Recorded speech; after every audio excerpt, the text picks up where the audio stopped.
அப்பா. எதுக்குடா மளிகை கணக்கு லாண்ட்ரி கணக்கு எல்லாம் உன் நோட்ல எழுதிட்டு இருக்க? மகன். எங்க வாத்தியாரு தான் வீட்டு கணக்கை எழுதி வர சொன்னாருப்பா. சுரேஷ். நேற்று ஆபீஸ்ல இருந்து வீட்டுக்கு போகும்போது பக்கத்து வீட்டுக்கு போயிட்டேன். ரமேஷ். அப்புறம் சுரேஷ். கலப்பா வந்திருப்பீங்க, காஃபியோட வரேன்னு குரல் கேட்டது. சரி இது நம்ம வீடு இல்லைன்னு புரிஞ்சுக்கிட்டு வெளியே வந்துட்டேன். அப்பா. ஏண்டா என் நண்பர்கள் கிட்ட போய் அடிக்கடி கடன் கேக்குறியே, உனக்கு அப்படி என்னதான் பண கஷ்டம்? மகன்.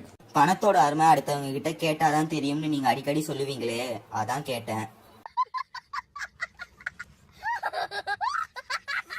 திருடன். ஏங்க 4 முறை உங்க வீட்டுல திருடி இருக்கேன், உங்களுக்கு கொஞ்சம் கூட மனிதாபிமானமே கிடையாதா? வீட்டுக்காரர். என்னப்பா சொல்ற? திருடன். போலீஸ்ல கம்ப்ளைண்ட் செஞ்சு என்ன பெரிய திருடனா பதிவு பண்ணுங்க சார். திருடன்.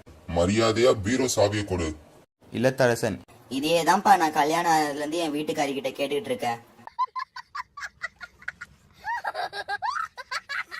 திருடவன். போயும் போயும் ஒரு ஆசிரியர் வீட்டுல திருடினது தப்பா போச்சுடா.